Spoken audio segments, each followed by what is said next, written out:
오늘 읽은 본문 말씀, 예수님을 처음 만난 제자들에 관한 이야기예요. 제자들은 예수님께서 죽은 지 사흘 만에 다시 살아나실 것을 알 만큼 예수님이 채차 말씀하셨음에도 불구하고 예수님의 부활을 상상하지 못했습니다. 부활하신 예수님을 직접 보고도 알아보지도 못했어요. 만약에 이 빈 무덤에 여러분이 있었다면 여러분 어떠했을까요? 여러분 부활하신 예수님을 바로 알아볼 수 있었을까요? 어느 젊은 목사 한 분이 독일의 유학길로 올랐답니다. 이분이 공부하는 자세나 평상시 삶의 자세가 하도 시원치 않아서 누가 이렇게 물었대요. 형제님, 예수 믿어요? 그랬더니 대답하기를 우리 아버지가요 어느 신학대학의 총장이에요. 자랑스럽게 말하더래요. 아니, 신학대학 총장 아들과 당신이 그리스도인이냐는 것과 무슨 상관이 있느냐. 다시 심각하게 당신 그리스도인입니까? 라고 했더니 아니, 나 목사예요. 그러더래요. 질문하는 사람이 아니, 목사라는 직분하고 그리스도인이라는 것과 무슨 상관이 있습니까? 여러분, 우리가 단순히 웃고 넘길 일은 아닌 것 같아요. 여러분이 살아가는 삶의 터전에서 그것이 가정이 되었던 배우자 앞이던 직장 동료든 아니면 교회 성도들이든 여러분 어느 곳에든지 만약에 누군가 여러분이 야, 당신 예수 믿나 보네요 라고 한다면 얼마나 자랑스럽습니까? 그런데 당신 예수 믿어요? 그리스도인이에요? 라고 묻는다면 그 정말 부끄러운 일 아니겠습니까? 오늘의 말씀의 배경은 19절에 이날 곧 안식 후 첫날이에요. 예수님이 부활하신 그 첫날 저녁 때에 제자들이 유대인들을 두려워하여 모인 곳의 문들을 닫았더니로 시작됩니다. 제자들은 이미 마리아로부터 예수님의 부활 소식을 들었어요. 그들은 마리아의 말을 믿지 않았습니다. 마리아가 예수님을 너무 그리워하니까 환상을 본 것이다라고 생각을 했어요. 그래서 그들은 여전히 불안과 두려움에 빠져서 그 자기들이 모인 그 집을 꽁꽁 문을 걸어 잠고 숨어 있었습니다. 근데 분명 문을 닫아 놓았는데도 예수님께서 집 안으로 들어오셨어요. 성경이 그렇게 기록되어 있습니다. 부활하신 예수님은 공간의 제약을 받지 않는 부활한 몸, 신령한 몸으로 변해 있었던 것입니다. 아세요? 우리가 나중에 죽으면 하늘나라 가면 부활하신 예수님의 몸처럼 신비한 몸을 가지게 됩니다. 시간과 공간을 초월하는 그러한 몸을 우리도 갖게 된다고 전 믿습니다. 슈퍼히로, 그렇죠? 마블에서 나오는 슈퍼히로 영화 보세요. 얼마나 걔들 멋있어요? 샥 날아다니고 말이죠. 그런 몸, 그거는 비유도 안 됩니다. 네? 우리가 그러한 몸을 갖게 된다는 거. 이미 예수님이 우리에게 보여주신 거. 야, 이런 몸을 가지고 우리는 부활하신 예수님을 만나게 된다는 것. 기대가 됩니다. 그 몸이 어떤 것일까? 이렇게 닫힌 문을 통과하셔서 제자들 앞에 서신 예수님은 두려움에 떨고 있는 제자들에게 말씀하시는 그 첫 번째 말씀이 너희에게 평강이 있을지어다. 참 얼마나 위로의 말씀이 아닐 수가 없어요. 두려움에 떨고 있어요. 무서워요. 잡히면 자기도 예수님처럼 십자가에 달려 죽을 수 있는 그러한 상황 속에서 예수님이 너희에게 평강이 있을지어다. 사랑하는 성도님들, 평안하십니까? 아, 진짜 한 주간 평안하셨어요?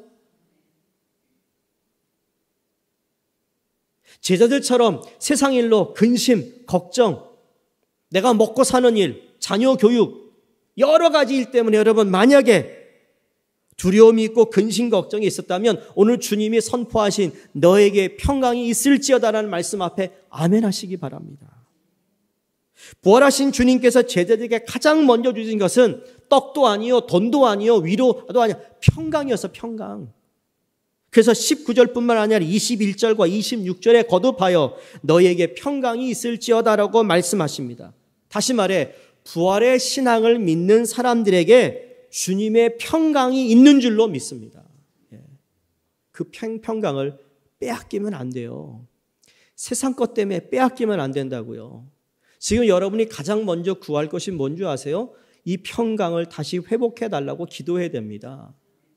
여러분이 살아가는 삶의 걱정, 근심도 기도하겠지만 그거다 그 먼저 주님이 주시는 평강을 가지고 누리고 살게 되면 여러분 내게 좀 부족해도 모자라도 일이 안 풀려도 주의 평강이 나를 다스리세요.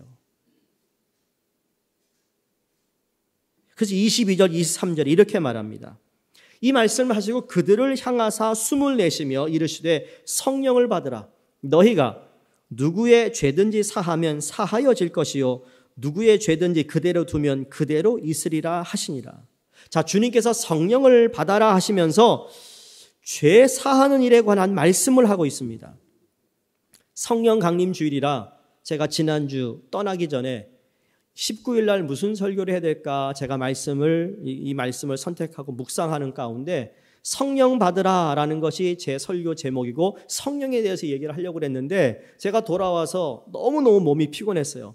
그래가지고 금요일 날 오후에는 정말 아무것도 못하고 정말 뻗었어.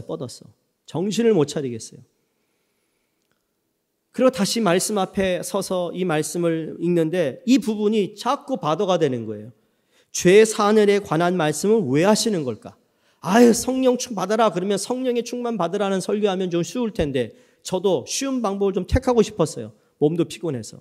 그런데 이게 그렇지 않아요. 하나님은 나를 이렇게 몰싸게 굴어. 여러분 때문에. 여러분에게 진리의 말씀을 선포하게 하시려고 내 피곤함을 하나님이 너 임마 하여간 그러셨어요. 그래서 내가 할 수 없이 이 말씀을 그 뒷부분을 보는 거예요. 보세요. 23절에 너희가 누구의 죄든지 사하면 사하여질 것이요 누구의 죄든지 그대로 두면 그대로 있으리라. 아니 성령 받으라 해놓고 왜 또 죄에 대한 얘기를 하실까? 많은 경우 성령을 받으면 지혜를 얻고 병을 고치고 예언하고 방언하고 남다른 능력을 받는 것 다 알고 있습니다. 그런데 예수님께서 성령 받는 것은 그것이 전부가 아니라는 걸 얘기합니다. 죄를 사하는 권능을 갖게 된다고 말씀하시는데 성령을 받게 되면 여러분 방언기도 하게 되잖아요. 예언도 하잖아요. 병을 고치잖아요. 그런 능력만 임하는 것이 아니라 그건 그냥 한 가지의 도구일 뿐 진짜 목적은 예수님이 다른 사람의 죄를 대신 지심으로 그들의 죄를 사하여 주신 것 같이 우리도 예수님처럼 그러한 죄를 사하는 권능이 우리에게 주어졌다는 것을 말씀하시더라는 거예요. 근데 오해하면 안 됩니다. 우리가 예수님처럼 십자가에 못 박혀야 된다는 말이 아닙니다. 다시 말씀드려 우리의 넓은 마음으로 죄를 사해 주라는 말씀도 아닙니다. 우리는 넓은 마음이 있다 하더라도 다른 사람의 죄를 사해 줄 수 있는 능력도 없고 그러한 우리는 제한적인 사람이에요. 나한테 조금 싫은 말 한 사람도 내가 마음에 품지 못하는 말이죠. 나에게 정말 뭐라 그럴까요? 내 감정을 상하게 한 사람 그거 별것도 아닌데 가지고 말이야. 그거 가지고도 내 마음을 열어주지 못하는 찔찔한 그러한 사람들인데 무슨 죄를 사해 주겠냐고요. 그건 불가능한 일이죠. 그러면 이 말씀의 뜻은 무엇인가?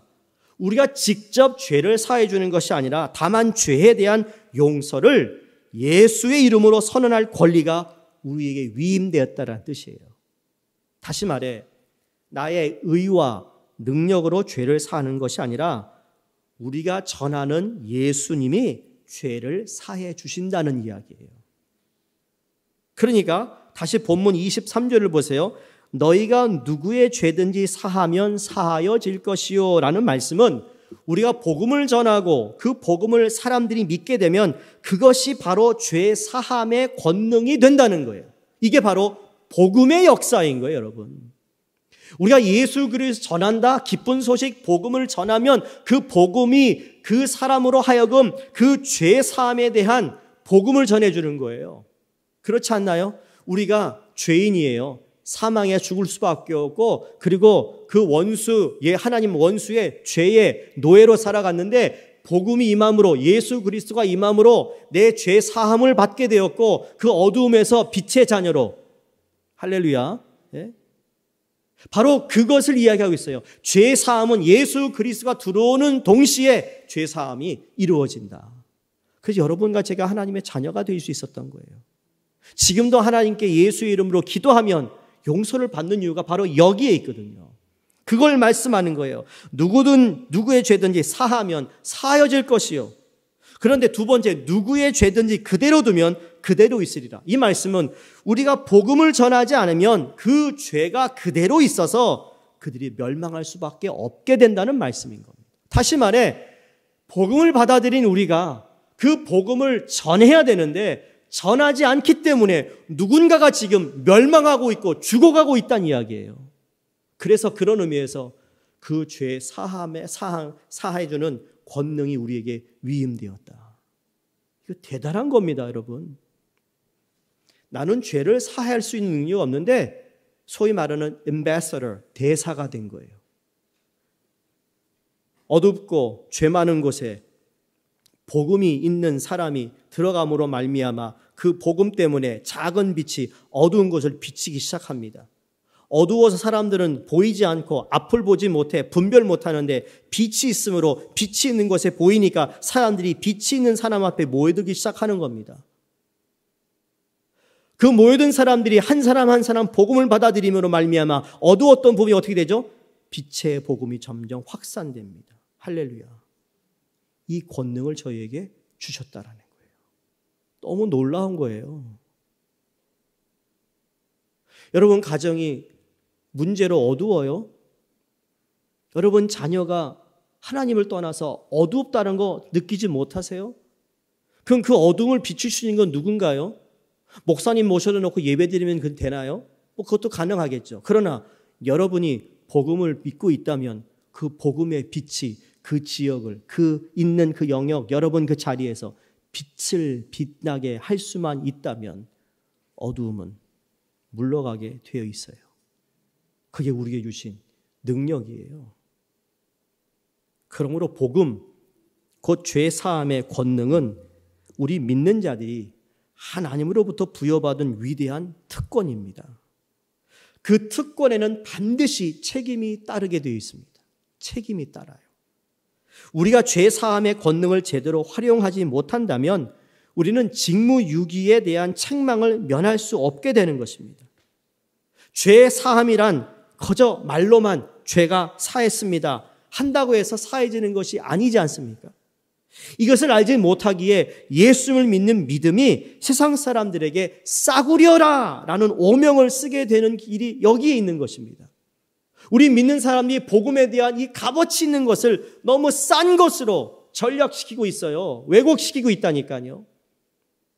여러분 2007년에 전도연 씨가 칸 영화제에서 여우 주연상을 받은 영화가 있습니다. 밀양이라는 영화입니다. 이 밀양을 보면 기독교 신앙에 대해 빈정거림이 나옵니다. 주인공 이름이 신혜입니다. 신혜는 남편을 잃고 남편의 고향인 밀양으로 내려와 하나밖에 없는 아들과 함께 살게 되는데 이 아들이 유괴를 당해요. 그리고 살해를 당한 끔찍한 일이 벌어집니다.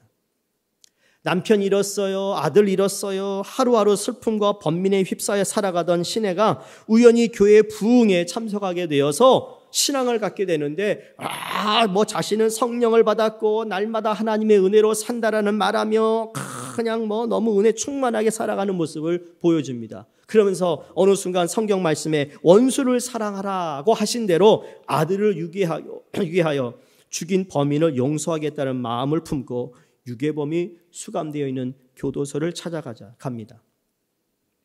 그런데 이 신혜가 유괴범에게 이렇게 말합니다. 하나님의 사랑으로 당신을 용서하러 왔습니다 라고 하자 이 유괴범은 너무나 평안한 얼굴을 한 채 이렇게 말해요. 교도소에서 자신도 하나님을 믿게 되었고 당신의 용서와 상관없이 하나님께서 직접 나의 모든 죄를 용서해 주셨어요 라고 말하던 겁니다. 그 말을 들은 이 주인공이 충격을 받고 교도소를 나와 쓰러지고 맙니다. 쓰러진 이유는 내가 용서하지 않았는데 어떻게 하나님이 그리 용서할 수 있는가라는 것이었습니다. 그 영화는 내내 주인공의 방황을 묘사합니다. 방황을 묘사하고 있어요. 영화의 주인공인 이 신혜라는 사람과 유괴범 둘 다 기독교 신앙에 대한 오해가 있음을 볼 수 있습니다. 먼저 신혜의 경우에요. 내가 용서하지 않았는데 어떻게 하나님이 그걸 용서하였느냐는 신혜의 반응은 절대로 성령 받은 사람의 태도라고 볼 수가 없습니다. 하나님이 주시는 진정한 용서는 예수님께서 자신을 십자가에 못 박고 조롱하던 자들을 용서하신 것 같이 상대방의 반응과 관계없이 용서하는 것입니다. 이게 아가페 사랑입니다. 그러므로 진정한 용서는 은혜 받았다는 들뜬 마음으로 쉽게 할 수 있는 그런 것이 아니에요. 반드시 성령의 감동하심이 있어야 가능한 것이라는 거죠. 그런데 시내는 성령의 감동하심에 따라 유괴범을 용서한 것이 아니라 상대를 용서함으로써 자신이 하나님의 은혜를 입은 사람이라는 것을 보이고 싶었던 것이었어요. 자, 감정의 변화, 마음의 결심을 성령 체험으로 오해했다라는 거예요. 우리 그럴 수 있어요, 여러분. 갑자기 은혜 받아서 감정이 확 올라왔는데 그게 바로 성령 충만으로 이해할 수 있다라는 거죠. 여러분, 근데 그건 정말 잘못 우리가 오해할 수 있는 경우가 있어요. 상대방의 반응에 그처럼 갈등하고 방황하는 걸 보니 성령의 충만함이나 성령의 인도하심이 아니었다라는 것을 깨닫게 된다는 거죠. 성령 체험은 어떤 감정의 변화나 마음의 결심이 아닙니다. 여러분, 인간의 감정이 얼마나 쉽게 변하는 줄 아시잖아요. 금방 죽도록 사랑하겠다가도 상대방의 반응에 따라 죽이고 싶도록 미워하는 게 인간의 감정이에요. 이번 주 신문 보니까 한국의 의과대 여대생을 남자친구가 또 죽였어요. 그렇게 너 없이 못 살아. 네? 남산 가서 아마 자물쇠도 사다가 걸어놨을 거예요. 네?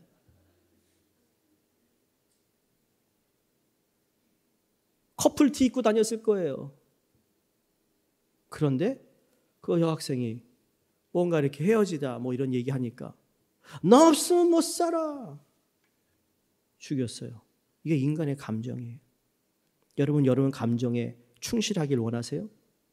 우리 감정에 충실하면 멸망해요. 믿을 수 없는 게 인간의 감정이에요. 용서하러 갔다가 마음을 단단히 먹었어. 그래, 나 용서해야지. 용서할 거야. 용서해라. 거울 보고 용서해라. 용서해라. 용서해라. 3번 하고 그거 찾아갔어. 지난번에 그런 일이 있었잖아. 나 용서하러 왔거든. 그래, 내가 용서해 줄게. 근데 하는 태도가 그래, 왜 왔어? 그거 보니까 토액 돌아요. 돌아가지고 용서는 무슨 용서? 너와 나는 원수다 이제. 그리고 돌아와. 이게 인간의 감정이에요. 안 그래요?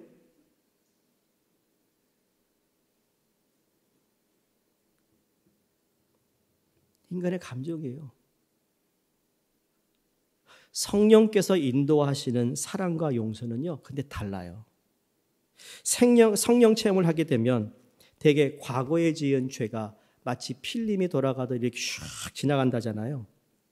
그러면서 내가 언제 어느 시간에 나 자신이 부끄럽고 초라했던 모습을 보며 회개합니다. 눈물을 흘려요. 콧물을 흘리며 회개하게 됩니다. 그리고 나의 잘못으로 힘들어하거나 피해를 받은 사람들에게 용서를 구해야 한다는 마음이 물밀듯이 일어납니다.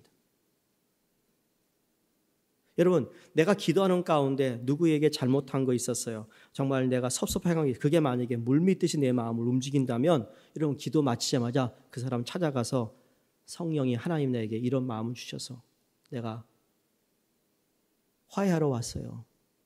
여러분, 그러면 그 사람이 이긴 거예요. 기도했어요, 나. 아이고, 기도한 걸로 끝난 줄 알아. 어? 그러니까 순종을 못하니까 그 다음에 하나님이 하실 일을 경험 못하는 거예요. 하나님 분명히 우리에게 감동을 주셨어요. 그렇게 하면 좋겠다라고 하셨는데 그럼에도 불구하고 순종을 안 하니까, 보이지 않으니까, 적용을 하지 않으니까 그 다음 문을 주님이 준비해 놓으셨는데 그 문이 안 열려요.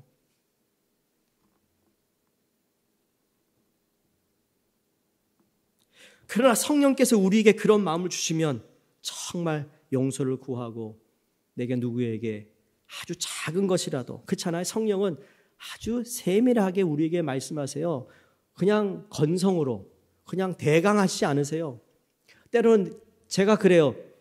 저희 부교육자들에게 가끔 제가 좀 심하게 말할 때가 있어요. 그렇다고 욕한 건 아니에요. 심하게 이게 뭐냐고 이런 식으로 하면 되냐고. 그러면 가끔 제가 기도하면 너 왜 이렇게 심하게 했니? 그런 마음을 주실 때가 있다니까요. 그럼 그 다음 토요일 날 내가 더 맛있는 거 사요. 미안해서. 그 후로 이전에 경험하지 못한 겸손, 사랑의 사람이 지어지게 돼요. 만들어지고 세워진다고요. 그렇기에 분위기가 나의 결심으로 성령 충만한 삶을 사는 것은 결코 가능한 일이 아니에요. 내 결심 때문에 되는 게 아니라고요. 내가 마음먹었다 되는 게 아니에요. 성령이 그 일을 해 주셔야 되는 거예요. 그러므로 너무 쉽게 은혜를 고백하고 너무 쉽게 그 은혜를 잊어버리면서 성령 체험했다고 고백하는 현대인들의 모습을 비꼬는 것이 바로 이 영화 주인공 시내의 모습이라 할 수 있습니다. 근데 더 큰 문제는 뭔가? 이러한 시내의 잘못된 신앙을 분별하는 사람이 시내가 다니는 교회에 단 한 명도 없었다라는 거예요. 성도님들, 우리 수종교회는 절대로 그런 교회가 되지 않기를 바랍니다. 사랑하기에 불러서 그러지 마. 정말 아끼기에 그런 들었는데 그래도 참고 인내하며 가는 거야. 그런 말 한마디 해줘야죠 말이죠. 그러게 말이야. 그러면 되나? 어휴 정말 그러지 말라고요. 그 꼴이 어떻게 되겠어요? 자 그러면 신의 입장만인 게 아니에요. 아니 교도소에서 예수를 믿었다라는 사람, 하나님이 용서를 받았다는 사람이 있잖아요. 하나님으로부터 직접 용서를 받아 늘 마음이 평안하다는 유괴범의 신앙 말이야. 이 영화는 죄 용서받았다는 오늘날 기독교인들의 믿음을 유괴범의 신앙 태도를 통해 이렇게 빈정거리고 있어요. 어떤 죄를 지었어도 예수의 십자가 때문에 다 용서하셨다. 틀린 말은 아닙니다. 자기 자신의 죄에 대한 깊은 애통함도 없고 피해자에 대한 잘못했다는 진심 어린 고백 한마디 없는 살인자, 유괴범의 모습이 바로 오늘날 기독교인의 모습이라는 것을 이 영화가 우리에게 지적해주고 있는 거라는 거예요. 어떻게 보면 교회가 그것을 지적하지 못하니까 세상을 통해서라도 그 영화를 통해 우리로 하여금 너의 얼굴을 좀 제대로 봐라 하는 영화가 아니었나라는 생각을 할 정도예요. 안 그렇습니까? 하나님께 나 용서 구했어. 하나님한테 용서해 주셨어. 근데 그 사람한테 가서는 용서를 구하지 않잖아요. 만일 유괴범이 진정으로 하나님을 믿는다면 신의 앞에서 하나님께 회개하고 용서받았으니 이렇게 마음이 편하다, 감사하다, 하나님이 용서해 주셨다고 할 것이 아니라 아들을 잃은 시내의 애통함을 가슴으로 느끼며 그녀 앞에서 눈물로 용서를 빌어야 하는 것이라는 거예요.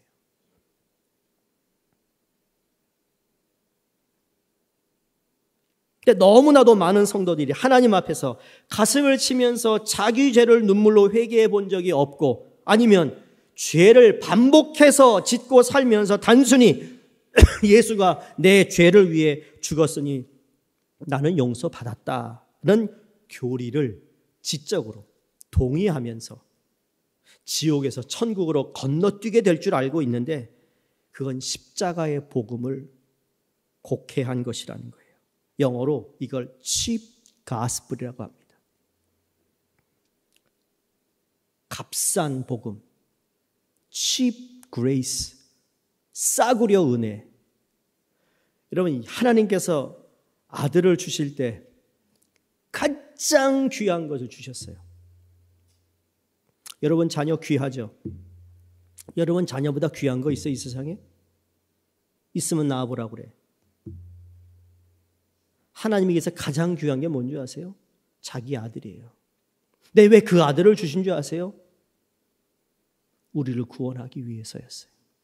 그게 싼가요? 내가 그냥 교리적으로 알고 있고 고백하면 그게 전부인가요? 아니요, 그렇지 않다고 생각합니다. 여러분이 편하게 예수 믿고 편하게 교회 생활, 여러분 그게 전부일까요? 난 그렇게 생각 안 합니다. 거긴 고난이, 고통이, 인내가 따르게 되어 있습니다. 쉬운 건 없습니다. 돈 버는 거 쉽던가 여러분? 근데 우리는 어느 순간 그 싸구려 복음처럼 보여지는 신앙인의 모습을 세상 사람에게 보여주고 있어요. 이게 얼마나 부끄러운 일인지 몰라요.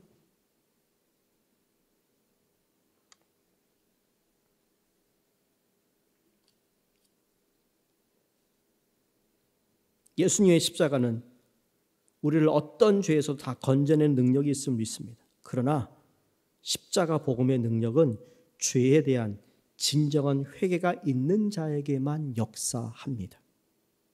죄에 대한 진정한 회개가 없는 믿음은 참 믿음이라고 말할 수가 없습니다. 회개의 열매가 없고 내 죄에 대해 애통함이 없이 예수님이 나를 구원하셨다, 내 모든 죄를 사하셨다 이렇게 믿는 복음은, 이 싸구려로 생각하는 복음은 존재하지 않습니다. 나는 우리 성도님들이 우리가 받은 은혜와 우리가 알고 있는 십자가, 내가 믿고 있는 믿음이 싸구려로 전략되거나 퇴보되지 않기를 주의 이름으로 부탁을 드립니다. 성도님들, 우리는 이 죄에 대해서 진정한 애통함을 거친 후에 십자가 복음을 받아들인 사람이라고 믿습니다.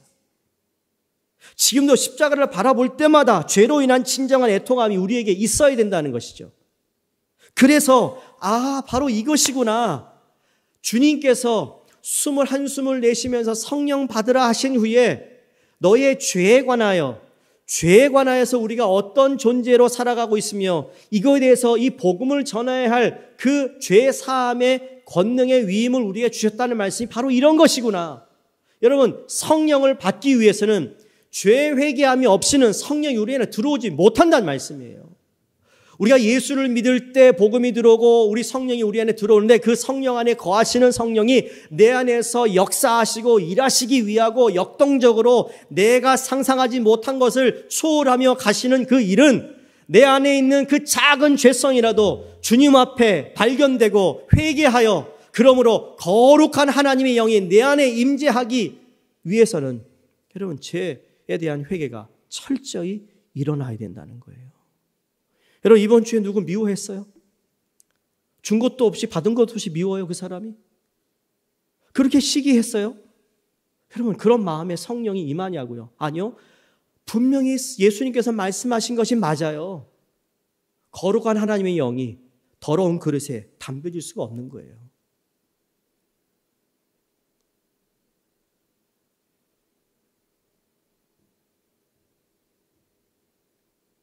성령을 받으시기 바랍니다. 그 전제는 죄에 대한 회개입니다. 그러므로 예수님께서 제자들에게 성령을 받으라는 말씀, 중요한 말씀인데 딱 두 가지만 말씀. 왜 성령을 받아야 하는가? 제자된 삶을 살기 위해서 성령을 받으라 하십니다. 지금 제자들에게 하는 말씀이잖아요. 여러분, 우린 예수를 믿고 따라가는 제자입니다. 그럼 제자에게 하시는 말씀이 뭐예요? 예수님께서 하시는 일들을 제일 많이 본 사람이 예수님의 제자였습니다. 그들은 직접 목격하고 훈련받았습니다. 절름발에게 일어나 걷고 소경이 눈을 뜨고 죽은 자가 살아나는 것을 보았습니다. 심지어 자신들이 예수님이 둘씩 짝을 지어 내보내서 전도를 보냈는데 거기서 이적을 행하기도 했습니다. 자기들은 예수를 위해 모든 것을 버린 사람이라고 자부까지 했습니다. 그런데 예수님께서 십자가에 못 박힐 때 그들은 제자가 아니었어요. 십자가 지시는 자리에 있지도 아니했어요. 예수께서 부활하셨다는 소식이 들려져도 어떤 사람은 부활을 의심하기도 하고 주변의 환경에 의해 두려워하는 마음으로 모였어도 문을 꼭 잠그고 숨어 있었어요. 제자들이 부름을 받은 것만으로 제자가 아니었다라는 거죠.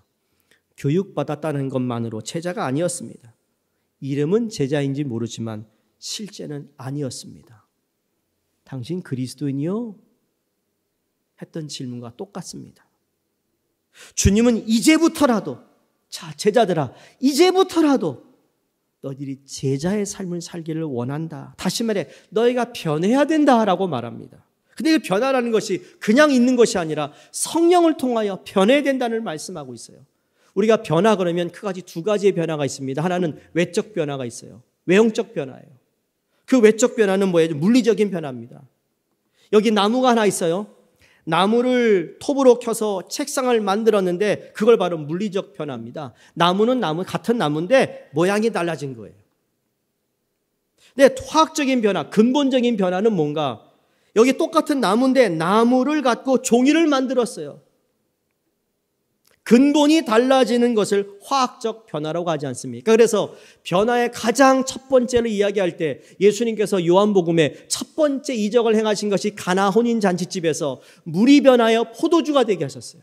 물은 아무 맛도 없는 물이 그 유대인들에게 가장 맛이 좋은 포도주, 맛이 나는 것으로 화학적 변화를 이야기하면서 너희들의 삶이 이렇게 변해야 된다고 말씀하신 거예요. 예수 믿었어? 그럼 변해야지.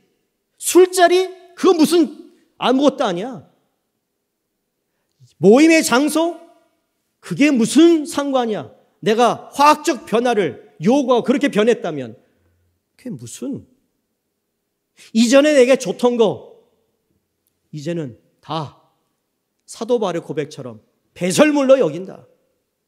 그렇게 맛있고 그렇게 재밌던 거 하나도 맛없고 하나도 재미없다가 아니라 맛은 있겠죠. 재미는 있겠죠. 근데 육을 좋아하게 하는 거잖아요. 여러분, 육을 따라가면 죽어요.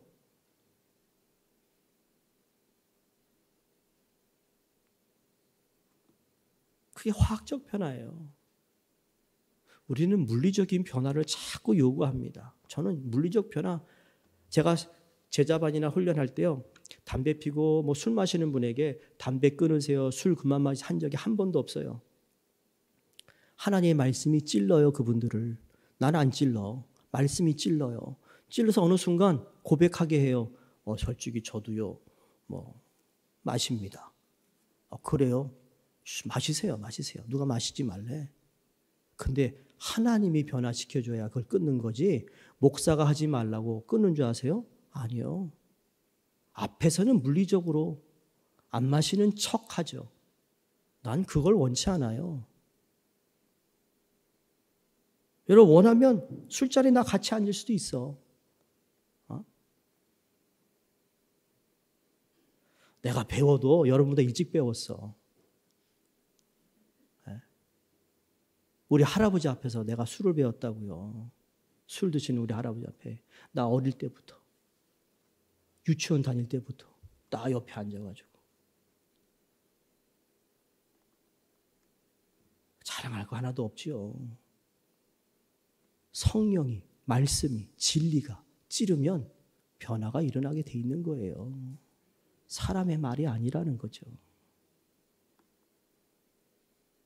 사람은 옛사람이고 직분만 받았고 주일에 성경책 끼고 교회 왔다 갔다 하는 거. 성령은 사람을 근본적으로 달라지게 합니다. 거듭났다라는 것은 성령으로 근본이 달라지는 것을 말하는데, 성령받아 진정한 제자의 삶을 사시기를 주의 이름으로 축원합니다. 두 번째, 부활의 증인되기 위해 성령을 받으라 하신 겁니다. 21절에 부활하신 우리 예수님이 평강이 있을지어다라고 하신 다음에 나도 너희를 보내노라고 말씀합니다. 성령 받는 것이 개인적인 행복을 위한 것이 아니라는 거예요. 여러분, 성령 받으면 일단 좋긴 좋아. 성령을 통해서 기도도 해요. 방언 기도도 해요. 성령을 통해 정말 우리의 기쁨이 얼마나 좋아요. 근데 그것으로 멈추는 게 아니라는 거죠. 그 성령 충만함을 통하여 영적으로 행복해지는 것은 사실이지만 그러나 힘이 있게 증인이 되어 사명을 다하라고 하신 거예요. 그래서 사도행전 1장 8절에 오직 성령이 너에게 임하시면 너희가 권능을 받고 예루살렘과 온 유대와 사마리아와 땅끝까지 이르러 내 증인이 되게 하려 하심이라 말씀하셨습니다. 이것 때문에 우리가 살아가는 거예요. 나는 여기에 우리가 미쳤으면 좋겠다니까요. 한때 우리가 정말 선교에 정말 열정을 가지고 했어요. 미션 콘서트가 있고 미션이 선교 바져 있을 때마다 여러분, 이게 연중 행사가 될까 전 늘 마음이 긴장이 돼요. 우리 성도들이 그냥 하는 거니까 하면 안 되거든요. 왜 해야 되는지, 왜 우리가 이걸 감당해야 되는지, 그것 때문에 하나님이 수종교를 지금까지 부흥시켜 주셨는데 앞으로 그 부흥의 불길을 가져나가기 위해서는 어떤 어려움과 어떤 이해관계가 있어도 우리는 그 표대를 향하여 나아가는 교회가 되어야 되는데, 그래서 우리는 역전되는 것을 봐야 된다는 거예요. 난 그렇게 된다고 믿어요. 그렇게 될 것입니다. 증인이 되는 거예요.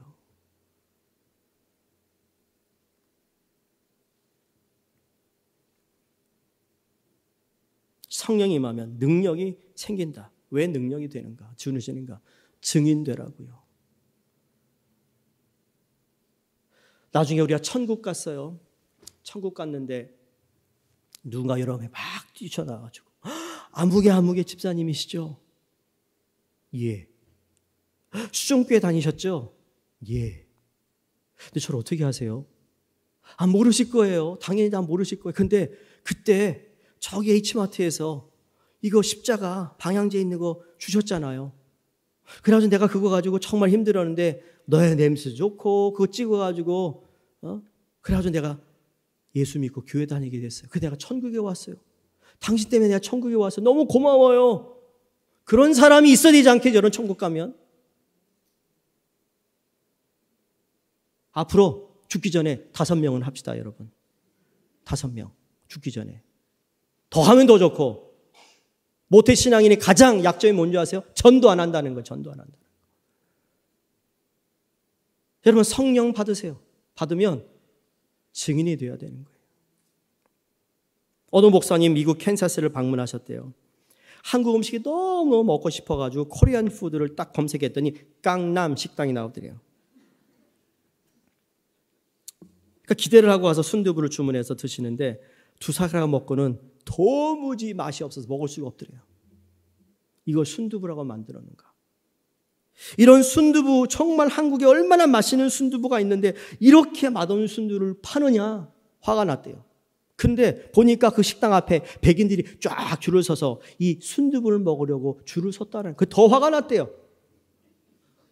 아니 이 맛도 없는 순두부를 먹고 이게 진짜 순두부 맛이라고 알면 얼마나 억울하겠느냐, 그런 생각이 들어가지고 이걸 어떻게 되냐 그래가지고 한인을 만나가지고 어느 그 이민자인가 봐요. 한인 사회에 있는 분을 만나가지고 그 얘기 쭉 했더니 그분이 이렇게 얘기하더래요. 그분이요 며칠 전까지만 하더라도 미용실 하던 분이에요. 근데 식당이 잘 된다니까 K푸드 그러니까 한국 식당 하면서 사람들이 몰려오니까 갑자기 간판을 바꾸지 않았어요. 이게 여러분 이 한류의 붐임이에요. 붐. 저기 어디 가니까 롱아일랜드 누가 소개해서 갔더니 K-바비큐라고 해서 들어가 봤더니 이름만 K-바비큐야. 주인은 중국 사람이고 중국 사람 다 이래요. 그럼 몇 프로 부족하잖아요, 여러분. 그렇죠? 이런 일이 이게 프랜차이즈가 되고 있대요. 그래서 맙소사 주님, 한국 사람 뭐 했어 그동안? 왜 저 K-바비큐를 왜 인수 시작 못 해가지고 다 뺏기냐고. 진짜 불고기 맛도 모르고 말이에요. 제가 이 말씀을 드리냐면 우리나라가 대한민국이 잘 사게 된 것 하나님의 은혜 아니에요? 복음 때문이 아니냐고요. 잘 산다고 하지만 아직도 우리나라는 작은 나라예요. 주변의 열방의 강대국 속에 사시는 언제 고래들이 싸우면 그냥 우리는 새우등 터질 나라예요. 그런데 절대적인 하나님의 은혜가 없이는 우리는 살아날 수가 없는 나라거든요. 이게 기술이고 똑똑해서만 되는 게 아니라 정말 하나님께서 우리에게 복음으로 이것을 어떤 보이지 않는 은혜의 뭐랄까요? 방어할 수 있는 일들을 여기 치면 저기서 또 다른 유익을 창출하는 그러한 일들을 통해 하고 있는 거 아니냐고요. 난 그렇게 믿어요. 미국이나 독일에 갔을 때 디아스포라 교회가 여전히 그 일들을 하고 있어요. 처음으로 유럽을 갔다 와서 여러분 서유럽에는 무신론자가 65%에서 70%라고 합니다. 동유럽의 무신론자 동성애 찬양하는 사람이 85%입니다. 눈만 뜨고 자기들이 보면 동유럽 같은 경우는 다 가난하고 어려워서 여러분 관광 수입이 절대적입니다. 그들이 먹고 사는 수입의 절반 이상이 관광 수입인데 어떤 수입인지 아세요? 옛날에 십자가, 성자 동상, 기독교의 부흥의 유물들, 여러분 그것 때문에 그들이 먹고 살아요. 그런데 정작 그들의 신앙은 껍데기인 거예요. 껍데기. 우리에게 선교사를 엄청나게 보냈던 나라들이 극빈 국가로 가고 있어요. 역선교지가 되고 있습니다. 이 현실을, 팩트를 부인할 수가 없습니다. 그들이 그러면 성령 충만하였을까? 예, 그들이 성령 충만했습니다. 그래서 선교했습니다.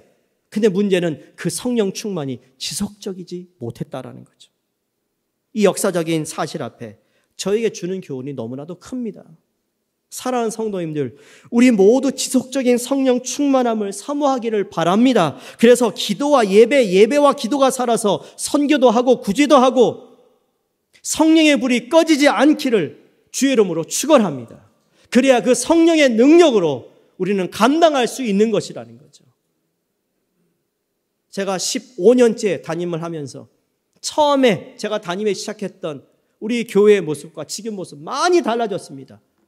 예, 그전보다 훨씬 부흥도 하고 예산도 많아졌습니다. 그러나 우리의 정신, 우리의 하나님을 향한 이 선교의 열정만큼은, 성령의 충만함은 여러분 가면 갈수록 더 뜨거워져야 될 줄로 믿습니다.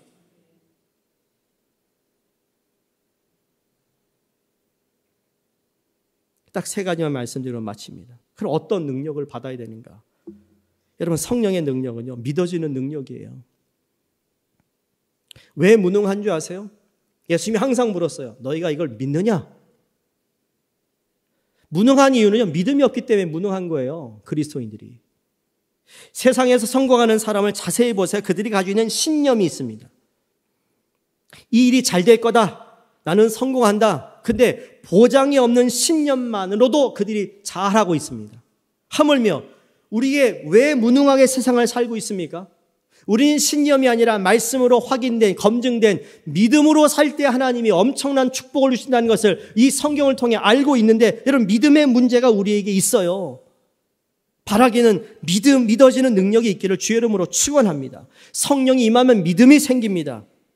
믿음 없이는 하나님을 기쁘게 할 수 없다 하신 히브리서 11장 6절의 말씀처럼 믿음으로 하나님을 기쁘게 됩니다. 기도 응답이 믿어집니다. 그대로 된다고 믿어지는 겁니다. 믿음이 꿈을 줍니다. 비전이 생깁니다. 성령의 세례를 통해 믿음의 능력을 소유하시기를 축원합니다. 두 번째, 성령은 이기는 능력입니다.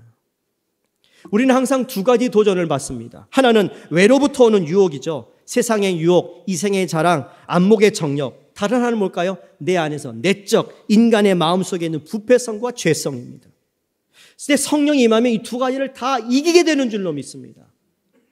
사도 바울이 갈등이 없었을까요? 오호라 나는 곤고한 자로다. 이 사망의 몸에서 누가 나를 건져내려. 그러한 고백을 하는 가운데 다시 십자가 앞에 무릎 꿇어 내가 그리스도를 더 알기 원함은 내 과거의 모든 것을 배설물로 여기고 여길 수밖에 없는 것은 내가 그분을 사모하고 가까이 가면 갈수록 그분이 내 안에 역사하는 힘이 크다는 것을 알기에 나는 약할 때 강하다라고 그가 고백한 거예요.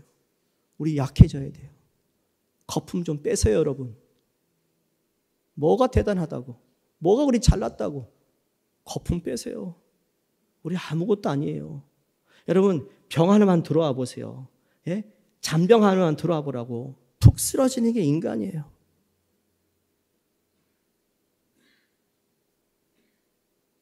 남은 인생 좀 주를 위해 사세요. 가지고 있는 재산 좀 선교를 위해, 전도를 위해 좀 쓰세요. 다 자란 자녀들 알아서 먹고 살 거예요. 뭘 그렇게.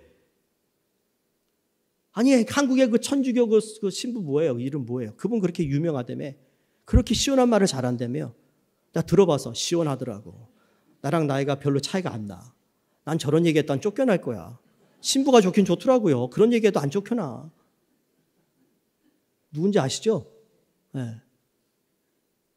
내가 하고 싶은 말 다 하더라고. 근데 그거 못 하잖아요. 여기 교회에서는. 할 수는 있겠죠. 성령의 능력이 임하면 마귀도 이기고, 마귀가 지금도 찾아오는데 성령 받아 여러분 이기는 능력을 받아서 목장 모임할 때 내가 이겼어요 할렐루야 이런 말 해야지. 매일 죽는 얘기만 하고 말이에요. 아이고 죽겠네. 아버지. 그것도 얘기하지만 좀 이기는 얘기도 하자고요. 할렐루야. 매일 똑같은 기도 제목이잖아요. 어떤 분은 계속 이제 제발 좀 기도 제목 좀 바뀌면 좋겠다라는 기도 제목을 제가 가지고 있어요. 안지나서나 자식 생각, 안지나서나 가족 건강. 좀 뛰어넘는 기도 제목. 할렐루야. 마지막으로 사랑하는 능력이에요. 성령이 임하면 하나님을 사랑하게 됩니다. 성령이 임하면 하나님을 사랑하는데 내가 사랑할 수 없는 것을 사랑해요. 살 수 없는 용서합니다. 사랑하기 때문에 봉사하는 거잖아요. 사랑하기 때문에 기뻐하고 정말 즐거워하는 거예요. 그런데 하나님이 이 세상에 무엇을 남겨두셨죠? 유일하게 예수님의 흔적을 남긴 게 뭐죠? 교회예요, 교회. 성령이 임하면 사랑이 임하잖아요. 교회를 사랑해요. 성령 충만하다고 하면서 교회 사랑하지 않는 사람은 거짓이에요. 성령은 화합하게 해요. 하나 되게 해요. 그것을 나누는 사람은 성령 충만한 거 아니야. 자기가 아무리 의롭고 잘나고 잘했고 옳은 일을 했다 하더라도 그 일을 통하여 교회가 나눠지죠? 성령의 사람이 아닌 거예요. 성령은 절대로. 하나님 아버지는 보낼 아들을 위해서 예언자를 통해 말씀하세요. 구약 성경에. 구원자를 보낸다. 메시아를 보낸다. 예수님이 오셔서 뭐 하죠? 나를 보내신 아버지를 높여요. 그리고 부활하시게 죽기 전에 나의 대신 너에게 오실 보혜사 성령님을 우리에게 소개하세요. 성령님은 예수님이 하셨던 사역들을 다시 비춰주세요. 이게 성삼위일체 하나인 거예요. 이게 우리의 모습이 되어야 된다고요. 누가 말하면 거기에 귀 쏠려가지고 같이 맞장구 치고 여러분 그건 참 너무 초보생다운 믿음 생활이에요. 그런 말이 있어도 기도하자. 그럼 끝나요. 뭘 그걸 말해. 기도하자. 그럼 끝나는 거예요. 그러면 소리 안 나요. 왜 소리가 나는 줄 아세요? 맞아. 그랬지. 너도 그랬어. 나도 그걸 느꼈어. 놀고 있네. 사랑하는 능력이에요, 여러분.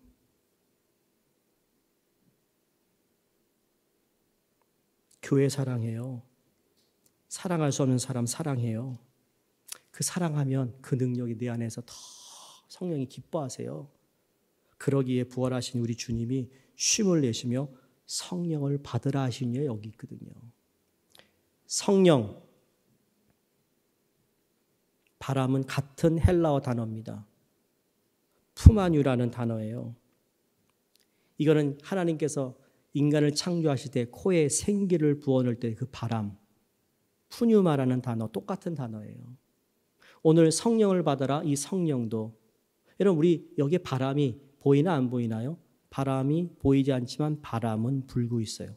때로는 강하게 부는 바람을 느끼지만 잔잔히 고요하게 부는 바람은 느끼지 못하지만 그 바람은 있어요. 성령은 두 가지로 다 역사하세요. 오순절 다락방에 모였던 제자들에게 성령이 바람같이 임했다라는 것도 그렇고 지금 주님께서 한숨을 내쉬면서 성령을 받으라. 오늘 주님이 우리에게 이 예배를 드리는 여러분 마음속에 이 성령을 불어넣어 주심을 믿으시고 성령 충만한 삶을 살아가시기를 주의 이름으로 축원합니다. 기도하겠습니다.